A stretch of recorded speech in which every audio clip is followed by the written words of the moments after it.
Assalamualaikum warahmatullahi wabarakatuh. Nah, pada pertemuan minggu lalu kita telah membahas tentang otoritas jasa keuangan dan bank. Maka pada pertemuan hari ini kita akan melanjutkan materi kemarin dan akan membahas fokus bahasan tentang lembaga keuangan bukan bank dan bank sentral.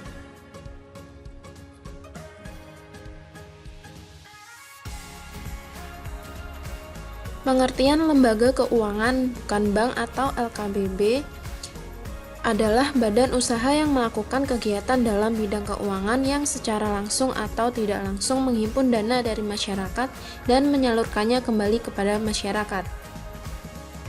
Dasar hukum didirikannya lembaga keuangan bukan bank atau LKBB adalah Surat Keputusan Menteri Keuangan Nomor 38/KMK Nomor 4/1/1972, Keputusan Menteri Keuangan Nomor 280/KMK Nomor 1/1989. Tujuan lembaga keuangan bukan bank. Tujuan utama dibentuknya LKBB adalah untuk mendorong dan membantu usaha kecil dan menengah melalui permodalan. Fungsi lembaga keuangan bukan bank yang pertama yaitu menghimpun dana dengan cara menerbitkan surat berharga dan menyalurkannya kepada perusahaan kecil maupun masyarakat. Yang kedua, memberikan modal kepada ekonomi lemah agar mereka bisa mengembangkan usaha dan tidak terbelit utang dengan bunga tinggi atau dari rentenir. Yang ketiga, pasar modal bertujuan untuk memperlancar pembangunan baik ekonomi maupun industri. Yang keempat, memberikan kredit dengan bunga ringan kepada usaha kecil maupun masyarakat dengan jaminan surat berharga atau kendaraan atau perhiasan ataupun tanpa jaminan. Jenis-jenis lembaga keuangan bukan bank. Yang pertama ada koperasi simpan pinjam, yang kedua ada perusahaan umum, pegadaian atau perum pegadaian, yang ketiga ada perusahaan asuransi, yang keempat ada lembaga dana pensiun, yang kelima ada bursa efek, yang keenam ada sewa guna usaha atau leasing. Yang pertama adalah koperasi simpan pinjam. Koperasi simpan pinjam merupakan suatu lembaga keuangan yang bidang usahanya meliputi simpan pinjam atau kredit kepada para anggotanya. Lembaga keuangan ini meskipun bukan bank namun dapat menerima simpanan serta memberikan pinjaman kepada anggotanya. Syarat untuk mendapatkan pinjaman dari koperasi simpan pinjam pun tidak sulit dan biasanya tanpa jaminan serta bunga yang rendah. Tujuan utama dari koperasi simpan pinjam ini adalah untuk meminimalisir teknik riba serta mendorong anggota mereka untuk menabung.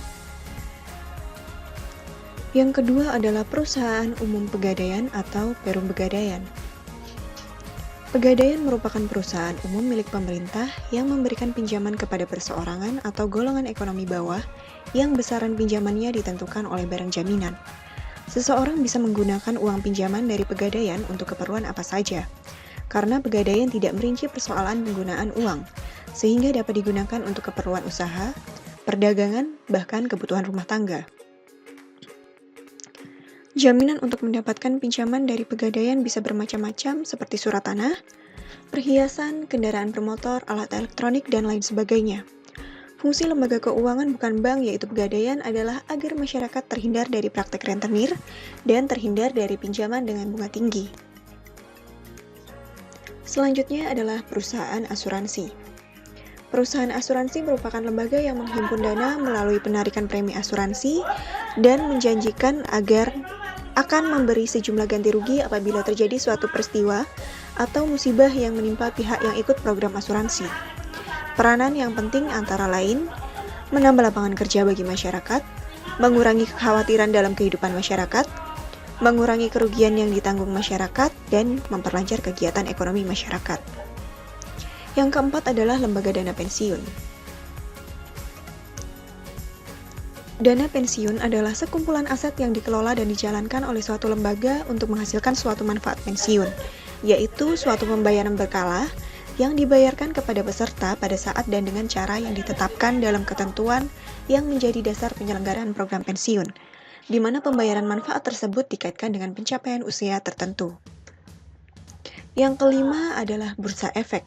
Bursa efek merupakan tempat bertemunya pihak yang menawarkan dengan pihak yang memerlukan dana dan tempat jual beli efek. Di antaranya ada produk obligasi, saham, dan surat berharga.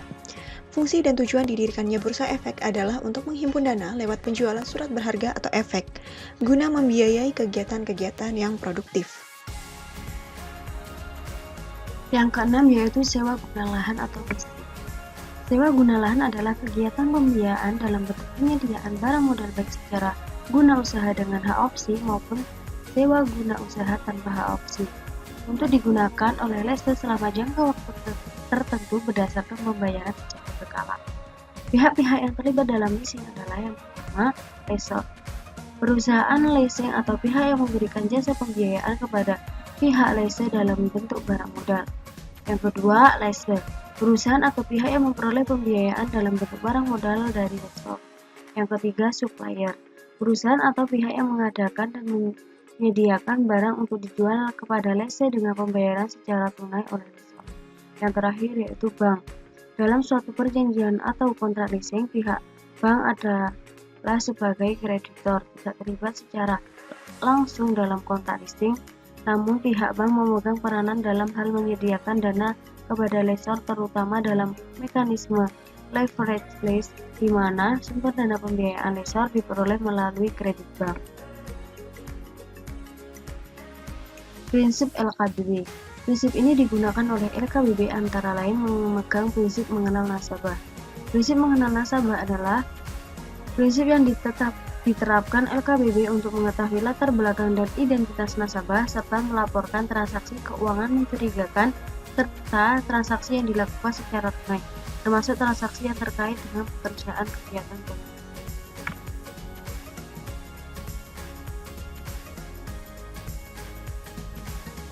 Selanjutnya yaitu mengenai materi bank. Pengertian bank sentral. Bank sentral adalah badan keuangan yang bertanggung jawab mengatur kestabilan badan-badan keuangan serta menjamin agar kegiatan badan-badan keuangan tersebut dapat menciptakan tingkat kegiatan ekonomi yang tinggi dan stabil. Fungsi, tugas, dan wewenang Bank Indonesia sebagai Bank Sentral Republik Indonesia. Tugas BI yang pertama yaitu menetapkan dan melaksanakan kebijakan moneter, kedua mengatur dan menjaga kelancaran sistem pembayaran. Adapun wewenang dari Bank Indonesia yang pertama, menetapkan sasaran-sasaran moneter dengan memperhatikan sasaran laju inflasi, dan yang kedua yaitu melakukan pengendalian moneter.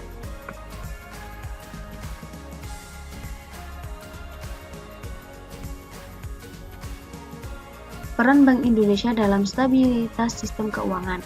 Yang pertama, menjaga stabilitas moneter antara lain melalui instrumen suku bunga dalam operasi pasar terbuka. Yang kedua, menciptakan kinerja lembaga keuangan yang sehat. Yang ketiga, mengatur dan menjaga kelancaran sistem pembayaran. Yang keempat, melakukan riset dan pemantauan stabilitas sistem keuangan. Dan yang terakhir yaitu menjadi jaring pengaman sistem keuangan. Sekian pembelajaran kita hari ini, semoga bermanfaat.